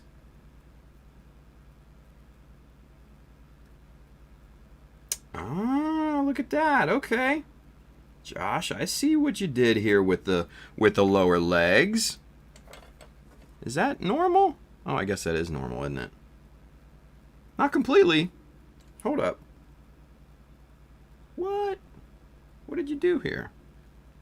Oh, okay. I see you. You kind of cut that off. What did you do there? You cut that piece off? Look at that.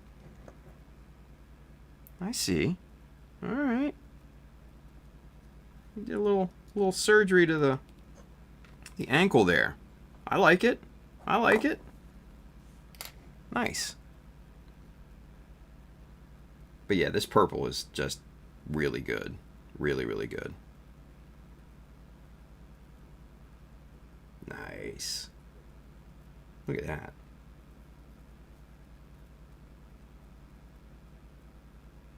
Guns blazing. Yeah. All right. So here's Josh's Instagram. VFX10 Viper. Go follow him.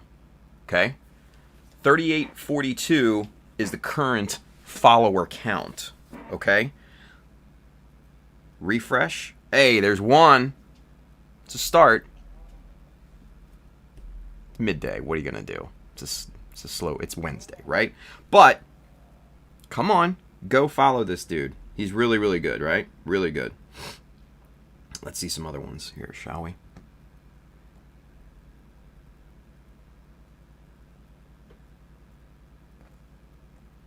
Nice. Little works in progress here. Ah, see, that's okay. This is what I wanted to show you guys. This is the one, right? This is the one. So he did a full-on high grade before in this color scheme, but then he did the SDHG in the same color scheme, and it's just a weird proportion difference, right? The comparison between the two. It's just super odd, but I love it. It's so good. It's just the legs are short and squattier and everything, and the big head compared to the normal high grade. It's such a cool comparison. Such a cool comparison. And there's before and after the stock or the kit before he painted it to when he did finish painting it. So yeah, nice, really good stuff. There's Josh. He says, "LOL, thanks, Tim." Dude, no, absolutely, man. Well worth it. Well worth it. Hey, and if you know what, and if you guys didn't see this before, let's find the moon. Yeah, here we go. The Moon Gundam. Josh's Moon. This is super freaking impressive. This won Best of Show at Anime Expo last year, I believe it was. And it was funny because at Anime Expo last year, who was out there? It was Gooch, it was Kawaguchi, and then it was the guy that the manga, I guess the writer for the Moon Gundam manga, and the dude was so impressed, and I watched this during the award ceremony. Dude was so impressed is that with this, he wanted to use Josh's design, I guess, in the new Moon Gundam manga or whatever it is, whatever it's called. And I was just like, that's awesome. That's freaking cool to see. And hopefully he does it right. But to see your design used in someone else's, like, you know, manga, comic, all that good stuff, that's amazing. And I love the work that he did with this, especially the feet. The feet look awesome. That little stubby kind of front toe bit there. Oh, looks so good. So yeah, this is awesome. Awesome work, dude. Awesome work. A few more. Nice kind of full body shot there. Look at how imposing that looks. That's a badass kit right there. That's awesome. Look at this thing.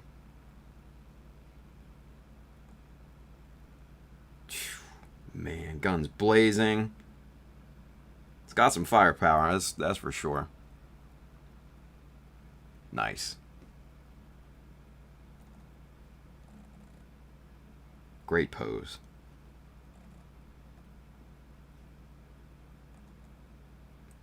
Hell yeah. Hell yeah. That's awesome, dude. Really great work. So, again, go follow him. Oh, you know what? Let's do a follower. Let's see. 30. We were at... Okay, so you got... Look at that. You got 5 more. So we were at 3843, I think. Yeah, so you got at least 5. It's not terrible. I would like it to be more. Mecha Army. Come on now. Let's get the phone back over here. Let's do a time check. 4:52. Okay. Time for one more little deal with the foot here, right? Real quick, let's get caught up over here. Okay.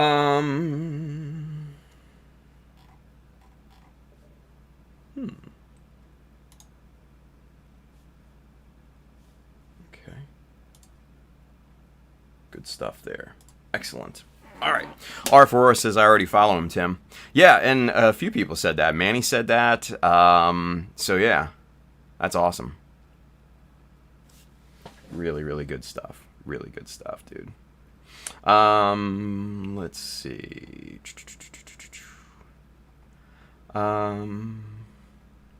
Pab says, the fluorescent green is a nice touch. Totally my style. R. Aurora says, it reminds me of a G3 Gundam. Right? Let's see. Greg Blair says, I looked that unicorn up the other day when you said something about it, and yeah, wow, it's awesome. See? People like it. Chris Pab says, if it were ever animated. Ah, gotcha. I thought he said like I guess his next books or something like that. But that's, hey, even better. If you were to see that in animation, holy shit, that would be awesome. RF Aurora, Mr. Andrews says, holy cow, that looks like the mass production New Gundam backpack, right? Chris Pab says, I want to be like Josh when I grow up. Josh says, oh dang, I don't really keep track of my followings. Well, there we go. We got 5 more, at least, right? Let's see. 6 more. There we go. 6 more. All right. Good stuff. All right, let's put the eyes back on here. Let's get back to the foot here. Now, one last thing that I want to do with the foot is just with the front of the foot, just on the toe. If I can get these side pieces off. There we go. There we go. And let's see. This is the hardest freaking part right here because I don't know why they designed it like this, and it's just such a pain in the ass. But this little piece right here comes below, and it's basically locked in by the ankle block, and you have to like jimmy it out, and it's just stupid design. But it's par for the course with the high-grade unicorn. What are you gonna do? Anyway, so what I want to do here is do some sort of little kind of box, just a simple box scribe here on the front of the foot, right? So what we're gonna do Let's see. Where is our 1.5? I think that'll be good. Yeah, 1.5 will be nice. So what we're going to do is we're going to come down here and let's see.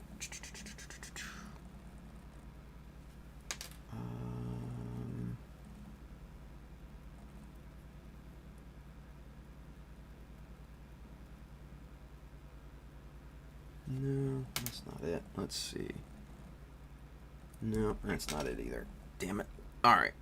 Let's see. We'll just kind of free ball it here.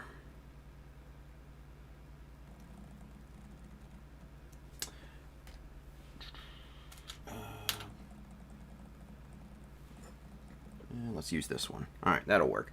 All right, so I just need a straight edge here to draw this line out that I want, right? Just like that. And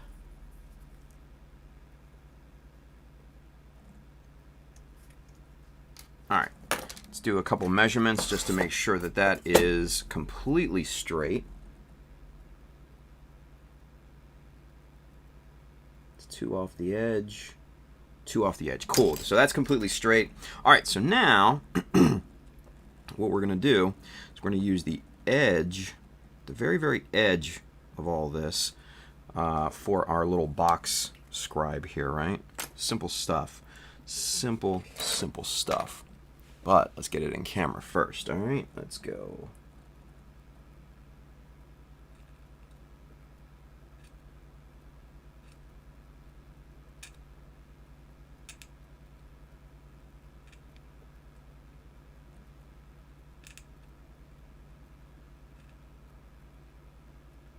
Okay, so by doing that, that follows the edge of the actual piece here, right? So that runs parallel to that. So now what we're going to do is we're going to set this one over here, do kind of the same thing.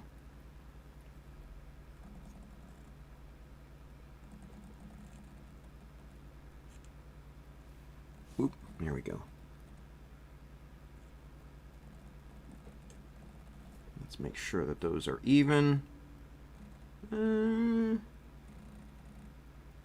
Not really. Okay, what's going on here?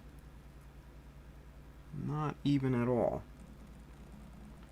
I think I know what happened. I think I know what happened. That wasn't flat up against there. Well, we're going to have to fix that. Not a big deal, though. So let's rescribe this line here.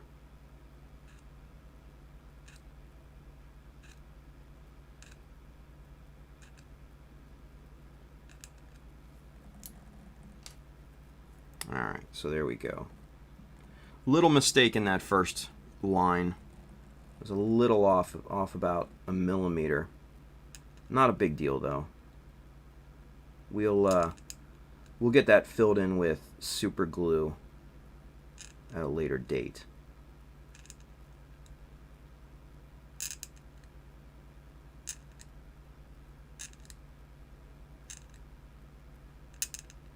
Reinforce that line. Come back, reinforce this line.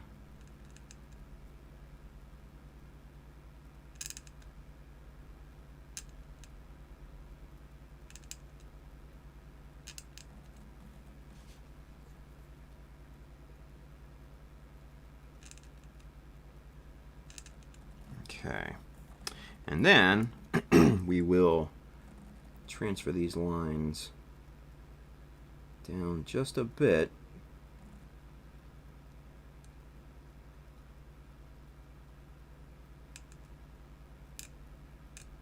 Because that top of the foot will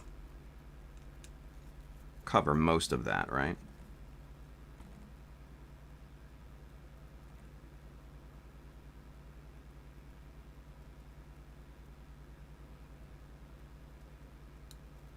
Okay.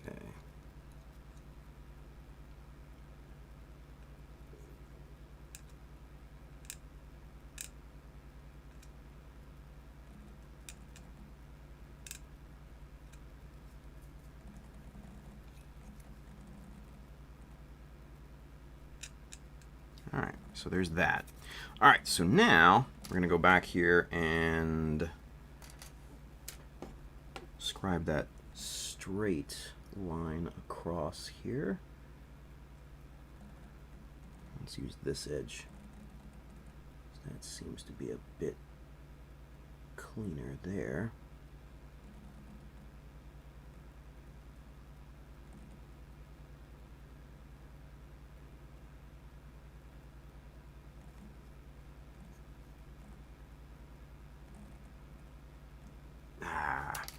Damn thing slipped on me.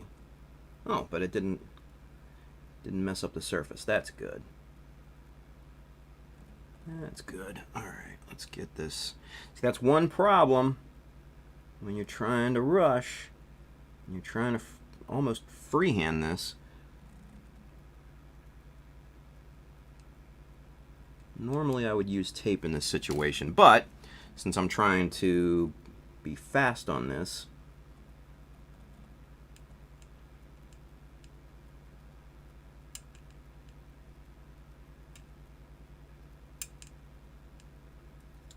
there we go.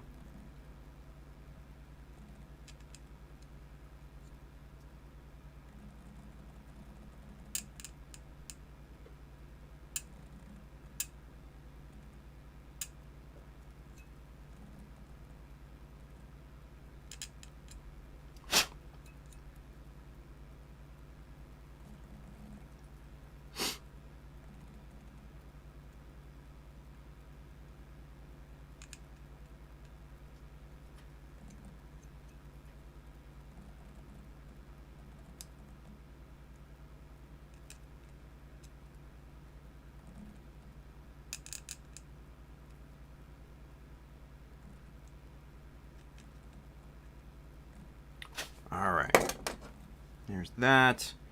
Now, another way to, and you can kind of see that white outline there, even not even zoomed in, right? It's just, you see that raised lip there. So what we can do is we can just kind of, and you see that little pigtail of plastic coming off there? That's that raised lip.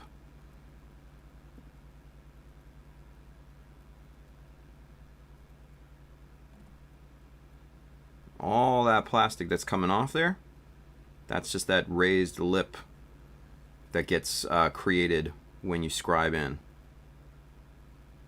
That's all that it is. Okay, so we just cut that off. That's looking good there. Let's get the let's get this sanded actually.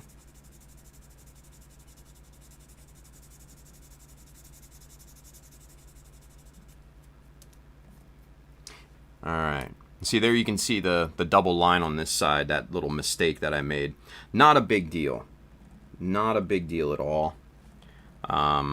Just, we'll get that fixed at a later date. No worries. All right. So, let's get this cleaned out here. Let's start with the toothbrush.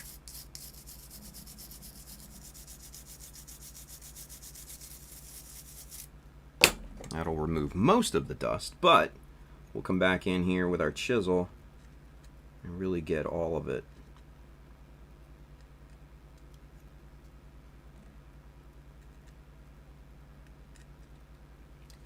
There we go. And there's that little box scribe right there on the edge, right? But we're not done yet. We're not done just yet. I want to do a little bit more on this thing, and we actually are going to go ahead and use Dymo tape for this next part, because I don't want to dick around and mess it up again, right? So 505. Okay, cool. We'll go a little long again, but not a big deal. All right, so get that right there along the edge. Looking good. All right, so now what I want to do is I want to do just a little horizontal notch right at the edge of this thing, right? So go in about 2 millimeters, make our mark there. Probably more like 1.5, but still. Make our mark there. It's fairly centered. Let's see.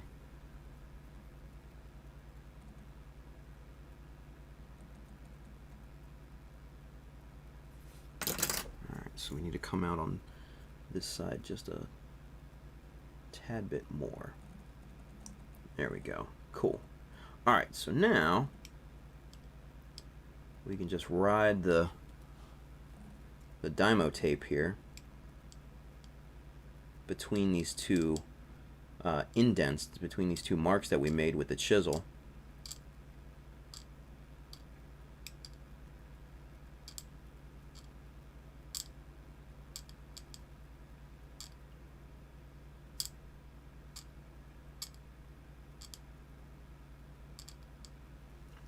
Just like that, and then we come on now. Spin this guy around.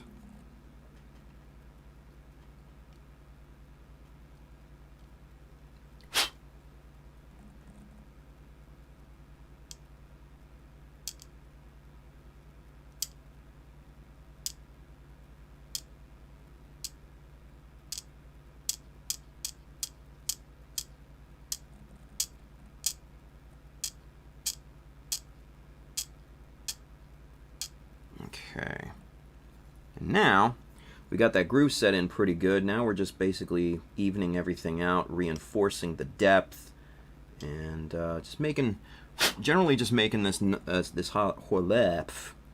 horizontal notch look good, right? Here we go. All right, let's yank the Dymo tape off of there.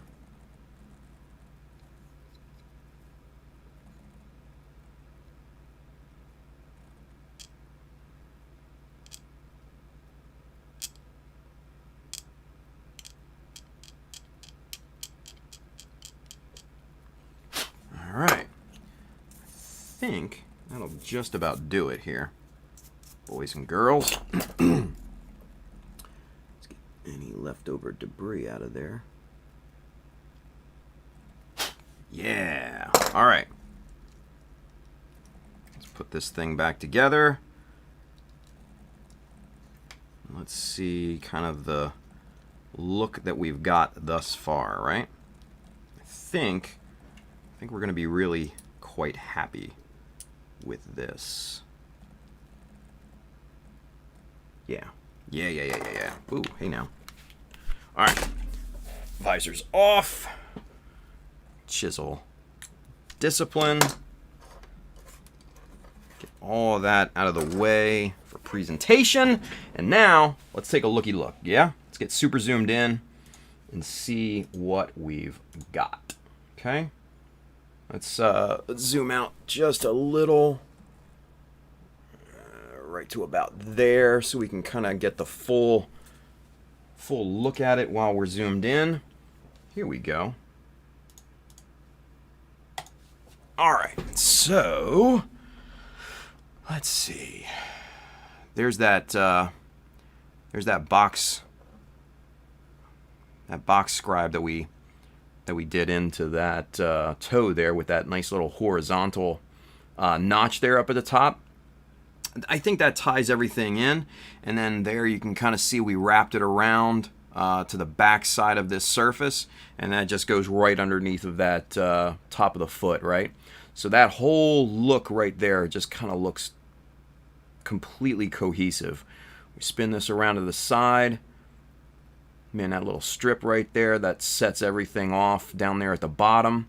Got the nice ankle armor there with the notches and everything. That all looks really good.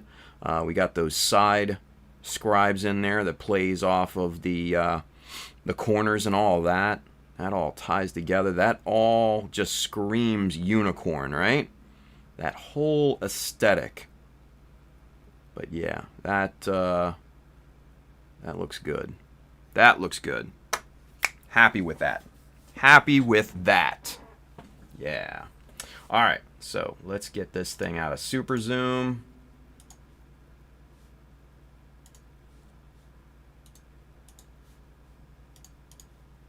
And there we go. All right. So back to here. And then boom. Right there. Let's catch up. Josh says, looks good. Thank you, Josh. Appreciate that. William Williams says, nothing like popping that tow hood. Yeah, right. Written Wisely says, bye-bye, everyone. Bye, Written Wisely. Julio over there, he says, it's wild putting in this much work for an SD. Hey, man. There's a certain standard that I have with everything. I just can't let it not. I can't not do this, right? He says, I was mad lurking doing shit. It's all good, man. All good. All right, so, you guys, let's put a bow on this thing and wrap this one up for this afternoon. All right, hey, y'all want a white dingo hat? Go hit up www.chowdamecha.com. Hit the store button right up at the top. You'll find this hat, many more. You'll find shirts. You'll find prints of my work. All sorts of good stuff in there. My entire workflow in poster form. Go check it out. And go stock up on all that stuff, right? And let's see, if you're interested in any of the tools and materials that we worked with here today, there's a Amazon link just below here on Twitch and YouTube. That side, if you're watching on Facebook, I do get a bit of a commission based off the stuff that you buy, but it does not increase the cost for you. A lot of cool stuff in there. Books for inspiration, tools and materials, like I said again. Gear for streaming. Highly recommend getting into that right now, because what else do you have to do? And then lastly, Mecha Decal Sheets 1 and 2 are in stock and shipping now right down here at our good friends USA Gundam Store. You can also find kits and tools and accessories and all that good stuff there. Adam and the crew are going to definitely have what you need. So with that being said, we'll be back here in about 5 or so hours to pick up on the GBWC build. We're going to continue working on the new beam rifle, right? If you guys saw the pictures of that, or if you saw the episode on Monday night, that beam rifle is looking pretty damn sexy, if I do say so myself. So come on back and see us work on that later tonight at 10 p.m. Eastern. And man, have a great rest of your day, right? Wash your hands. Use common sense. Go build something cool. All right. See you guys.